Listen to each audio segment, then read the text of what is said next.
Yo, yes everybody, we are back with some more Jujutsu Kaisen content, ladies and gentlemen, and your boy is back with some more egregious takes. Gotta keep that viewer engagement high, don't you know? So obviously, as a lot of you know, Jujutsu Kaisen ended about a month to a month and a half ago. Obviously, the ending was super contentious in the fan base, as if it was bad, whether it was good. I actually thought the ending was pretty good. I think there was a lot of things that were left unsaid, but I think what we did get, I think, was satisfactory for an ending. But this is the video I'm going to be talking about today. The other day, I made a statement on my community tab, and a lot of people disagree with me, but I actually had a lot of people also that were in agreement with me slowly. I said that I think that the Shinjuku showdown was better than Shibuya, and I said it wasn't even close. Now, upon further reflection, to say it's not close, I do think I was incorrect on that point, but I still do hold to my guns that I do like Shinjuku more than Shibuya. I do. Now, I know a lot of people are going to come at me, especially considering that we are fresh-ish off the heels of season 2 of Jujutsu Kaisen, which was one of the best adaptations of a shonen story, period. I'll be honest with y'all, man, if JJK ever ends up getting like Blue Lock or Dragon Ball Super animation from, 2015, 2016, I'd probably just kill myself. Couldn't be my favorite series, I'll tell you that. To me, there are a couple key factors as to why I think that Shinjuku is superior over Shibuya. The first being the entire Gojo versus Sukuna fight. Now, I have made it vocal before that I do not like that fight as much. I think it's like a low A- to a high B+ at best. But in terms of hype, scale, it clears Shibuya. Anything in Shibuya is not touching Gojo versus Sukuna. That is the pinnacle of Jujutsu Kaisen right there. And yeah, I know a lot of people said after chapter 236 that they weren't gonna read Jujutsu Kaisen anymore. And we have this really fucking weird Jujutsu no Kaisen fan ending. I don't know what they got going on over there. So if you don't know, there is a fan project that's currently trying to get some traction over on Twitter, Blue Sky, and some other sites. And I believe some artists and maybe a couple of animators, not entirely sure, are gathering their own Jujutsu Kaisen ending to make it better, which to me just feels disrespectful to Gege and just very disingenuous and very pompous. Are there things Gege could have done better in the ending? Absolutely. But I think it's very strange how you pick chapter 236 as a launching point for the fact that this is where I didn't like the series anymore. That's very peculiar, man. These fucking Gojo stands, man. Jesus. They literally were building shrines to Gojo, bro. They weren't doing this with Nobara. They weren't doing this with Nanami. Now, the thing is that not in just terms of sheer hype, because people have talked about how I strictly talk about JJK in terms of hype, which no, that's not all I talk about. But for me, I've made it very vocal that I think that Nobara's death was good. I think Nobara's death, quote unquote death, was good, if that's where Gege wants to leave it off with. And to me, it did feel like he was kind of doing some extra cram work with the little flashback that she got. I don't necessarily love how she came back at the end of the story, but with Nanami's death, I didn't like Nanami's death. And I know that's a very unpopular opinion to hold, but to me, I've always said that I don't feel that we had enough time with Nanami. I feel like we could have gotten a little more. I liked Nanami, but I never felt the attraction to him like other people did. Character. So when he died, I was like, oh damn, that sucks for Yuji, but I was more so concerned for Yuji rather than, oh damn, this character's gone. For example, it's gonna be slanderous, Samura and Kagurabachi. If Samura were to die in Kagurabachi, we only had him for like what, 6-7 chapters, I'd be like, damn bro, they done got my nigga, man. It's over, it's wraps. If they were to kill Shiba in Kagurabachi, like we haven't had a major character death in Kagurabachi yet. We're only 57 chapters in, so I'm expecting one within like 30 to 40-ish chapters. I mean, it's a sword bearer assassination arc, so somebody's dying. But you know what I mean? Like JJK thrives in terms of its characters. There's not a single character that people would not want to see more of. So when these characters die and it's not executed correctly, I'm just kind of scratching my head. I do feel like that Nanami's is the biggest death people talk about when it comes to Shibuya, and it's just very frustrating to me because that moment just kind of fell flat to me. Now the anime did remedy some of this by having his dance in Malaysia. I think that was a very nice touch, especially with the music and everything like that. You definitely got the sense that he was, fighting as hard as he could up until the very end, and he just wanted to live his life, but unfortunately he could not due to being a Jujutsu sorcerer. And obviously having Yuji's rage and everything was nice, but then we have this moment where Yuji is like, I'll take on your share of suffering to Nanami, and he's walking with Nanami. I feel like if we have had just maybe one arc before that would have hit for me, but just it never hit for me. It didn't. But then when we hop over to Shinjuku, we have a couple different character deaths that I want to take a look at. We have Choso, Gojo, as well as Kashimo. Kashimo, does anybody really give a fuck that Kashimo died? No, not really. I mean, that nigga got memed within like an hour after League Night happened. People were memeing this nigga to hell. Femboy Kashimo, bro. They had this nigga Kashimo doing the Yoruichi cat pose. That's crazy work. Bro, if I ever got memed and these niggas had made me like poke my whole bussy out, man, listen, I would haunt every single one of y'all. Now, I talked before about how I believe that Kishimo's death was more so to give a little more understanding into Sukuna's mindset, especially, you know, with Sukuna's take on love and needing people and how this directly contrasts to Yuji and the rest of the cast, how, you know, it's this overwhelming theme of cooperation, but also it was to make sure that we know that like Heian era Sukuna is a fucking problem. So it's also to sell that idea. So I don't necessarily think that Kishimo was a flop or anything with his death. He just got neg diffed. Gojo's death, I still think was well executed. I still do think so. People want this cliche, oh, what if like on the final page of 235 we saw like a slice across the screen but no words, or maybe a sound effect or something like that. People gotta realize Gojo died like that. He literally died that quick, and people gotta understand that he's literally a limitless nepo baby. He's born with anybody else. If Sukuna were to fire a dismantle at him, they would try to dodge it. But he had been deflecting dismantles throughout this entire fight. So when Sukuna launched this last one, he was like, oh, this is just another one. Sukuna's just desperate. World Slash wasn't a thing beforehand. Mahoraga did it, but that's just because it's Mahoraga. Gojo didn't think that Sukuna could do that. So he was arrogant. He got caught lacking. But I do like Gojo's death. And Gojo's death, people were trying to sell this narrative that Gojo's death was character assassination. Where did this come from?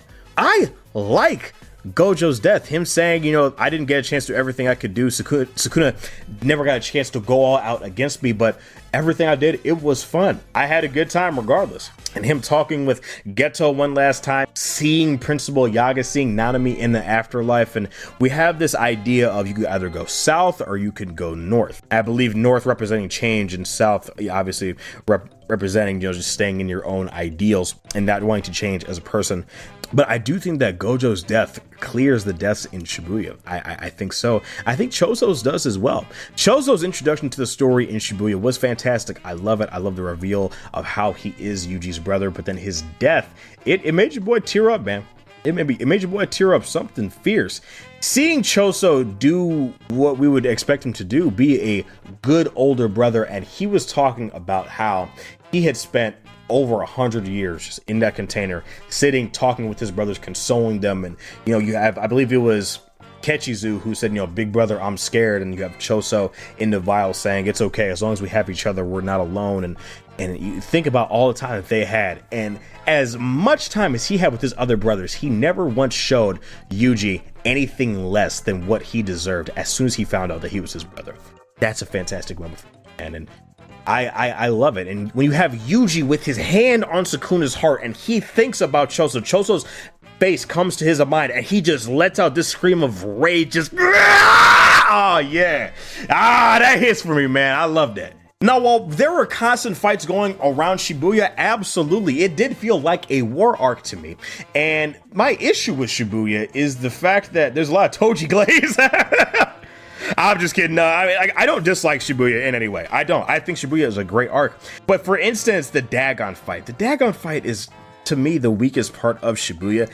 Maki didn't really get a chance to shine, to do anything. She was just kind of diminished by Toji's presence. So it's cool because we get to see what she would be able to do in the future. But other than that, it's just, you know, some more Toji glaze. Naobito got packed up, which, I mean, who really gives a shit? Geto's girls, they died. Do you really care that much? But getting to see Sukuna's abilities when he got 15 fingers and the reveal, that was exceptionally cool. And seeing come back and which leads to Choso's death, that hit for me. That hit for me a lot, man.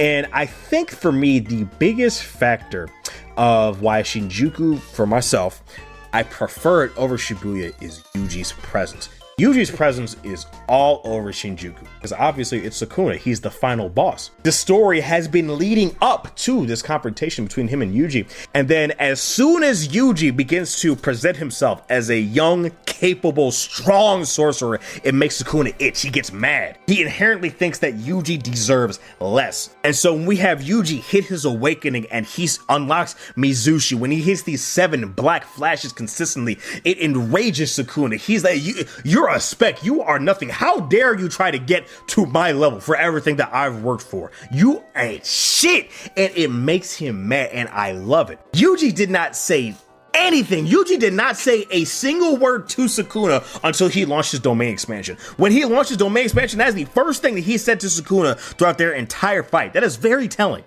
With Mahito, it was different. Mahito was yapping all over the place, and with Mahito, it's different. That fight was more so of an ideological clash, and you have, Yuji having his I'm Hugh moment. In retrospect, I don't love that I'm you moment as much. It feels kind of out of character for Yuji just a little bit. I think Gege stuck the landing better when at the end of Shinjuku, he's talking to Sukuna, his domain. He's telling him why he doesn't like him, why he doesn't respect him, why he doesn't fear him, because he can't respect anybody that sees other people as tools for their amusement, for their enjoyment. He doesn't see other people as actual individual human beings that have lives to live. That hits a lot more for me, man. And then you have Yuji threatening Sukuna. He tells Sukuna, I can kill you where you stand, release Fushiguro, and I will spare you. Like, dude, oh my god. I absolutely love Yuji as a main character, man. I do. And he's not all over Shibuya. Again, he's in there, but more so towards the end. Great moments, fantastic moments in Shibuya. I'm not saying Shibuya is bad at all, but I love Gege was definitely hitting his stride with Yuji, what he wanted to do at the end here. I don't need a name for Yuji's domain. I know exactly what it does. We all should. Now, are there some weak points with Shinjuku? Absolutely, absolutely. I've said it before. I think that Kenjaku's death was fumbled. That still leaves a really bad taste in my mouth. Now, he's not dead considering the fact that Takuba has him hostage in his ability, but it's still kind of, I don't know, it makes me itch a little bit. The merger, people gotta understand, the merger, if that were to happen, that is literally like if Cell says I'm going to blow up the solar system. There's no coming back from that. We're fucked if that happens. I'm really just glad that Gege even shows what a possibility of it going down could look like. But that was more so to show how demented Kenjaku was as a villain. But I mean, in terms of fight choreography, man, Shinjuku blows it out of the water. I love Sukuna versus Yuji way more. Yuji taking him by his ankles and slamming him through the building, just I love that. Yuji unlocking reverse curse technique, Yuji using simple domain, using all these different tools that these people have given him, these gifts that people have given him at his disposal to get through. Todo showing back up. Fire. Todo having the doohickey, as goofy as that was, I absolutely love it, man. In the anime, that's gonna go crazy. And obviously Todo's "We Are the Exception" moment is phenomenal as well, and his speech that he gives to Yuji it's a peak for real. We are the exception. I don't give a fuck what anybody tells me. That is iconic. I think something that's very underrated when it comes to Shinjuku as well is Gege's art. I think Gege's art is absolutely on point when it comes to Shinjuku. You have these sequences where these characters are engaging in hand-to-hand combat, and with Gege's flow, it's so effortless how you can follow the motion of what these characters are doing. When you have Yuji and Yuta in close quarters against Sukuna, you have an instance of Yuji taking Sukuna's head, ramming it into his knee, and like Yuta following up with an uppercut, and all these different things, Yuta ripping out Sukuna's tongue. But not just that, you have some of these fantastic splash pages of Todo showing up in the battlefield of Shinjuku, squaring off against Sukuna. It looks absolutely fantastic. Or Oraume is talking about how Sukuna hasn't used everything at his disposal yet. I have that beautiful washed out shadow effect on Sukuna, which makes him look like this horrific deity. I absolutely love Gege's use of his art here, man. Gojo's death is one of the best pages as far as art goes in this entire manga. I mean, hell, when you have Yuji threatening Sukuna's life, I mean, that panel alone speaks volumes. And you can definitely tell that Sukuna is one of Gege's favorite characters to draw because he consistently looks so handsome. You'll have some of these panels where he's flying around or jumping around in the air, and like he doesn't look like the monster that he is. He actually looks kind of like a handsome guy. It's so Interesting. I absolutely love direction for Shinjuku, man. Now, Shibuya did have some pressure. Shibuya looked great as well. You have Yuji versus Mahito. Some of my favorite panels in this entire manga are actually from Jogo versus Sukuna, where they're launching their flame attacks at each other. My girlfriend actually drew me some handmade paintings of these two panels. They're actually above my bed right now. She's so talented, but they're so... Shinjuku just takes it for me a little bit, though. To say that Shinjuku takes it by far, I do think I was a little OD, but I do like Shinjuku just a little more. I do. And don't get it confused, Sukuna versus Mahoraga in the manga was decent. I mean, it was like a chapter and a half. Sukuna neg-diffed Mahoraga in the manga, but in the anime, they actually extended out to almost a 20-minute fight. Looks great, it's fantastic, but in the original manga run, it wasn't this elaborate. The domain expansion and everything was cool, but I mean, it wasn't really super great like it is in the anime. Hopefully they do more with some of the stuff in Shinjuku as well. Hopefully they make an extended sequence with Yuta versus Kenjaku actually kills him. Hopefully they have some more stuff with Agito. I definitely feel like Agito was a weird addition, considering the fact that Agito really didn't do anything against Gojo, but I don't know, we'll see. As Yuji's #1 supporter, seeing him actually reach his potential and launch his domain expansion, that was one of the hypest chapters I've ever had reading a manga, period. But there's so many theories, and then there were so many discussions about what his domain expansion would be, and we finally got to see it. I do think that it lived up to the hype. I do. This ability to talk to another person's soul, just one-on-one, almost in sort of a purgatory-like state, and actually go through Yuji's memories of what he wants to show you, playing off of this idea that sorcerers can talk to each other, like how Kashimo and Sukuna did in this other realm. Yuji can actually manifest that within himself in his domain. That's a cool ability. I think it plays on his kindness as a character. I think it plays on the fact that this is he's a young kid. He wants to help people. He wants to save people, but he also sees people as human beings. He's not so rough and tough for the fact that he just wants to kill everything. No, that's not the kind of kid he is. He's similar to a Tandro. He's similar to a Midori. He wants to try. He will do what is necessary. Yes, absolutely. But on somebody like Sukuna, he recognizes he's not like Mahito. He distinguishes that Sukuna is different from Mahito, and he understands that no one ever showed Sukuna kindness or in his life, and he can at least try to make an effort. And then when he actually makes that effort, he sees, okay, you are too far gone. This is what I gotta do. And he actually sets in and does what he likes to do. Now, is there something to be said about how Sukuna really didn't finish off anybody else? Y'all gotta understand, that's just in Sukuna's nature. He just was fucking around for a little bit. Obviously, the longer that fight went on, the more Yuji was nerfing him. So when people complain about, oh, Sukuna just got a reverse curse technique at the end anyway, no, it still mattered, because throughout that fight, him taking damage, that was allowing Yuji to get more hits in and to unravel that bind between him and Megumi's souls. So yes, while he healed his body at the end of reverse curse technique, the unravelings on their souls was still being undone. Sukuna, he would need like months to regain that, or to sink back in the pit of evil, whatever it's called, I forget what it is. But everybody trying their hand at Sukuna and seeing some of these unexpected faces show up and everything, I like it. And this may be cheating, but I don't really consider the last 3 chapters a part of Shinjuku. I consider that more of the epilogue.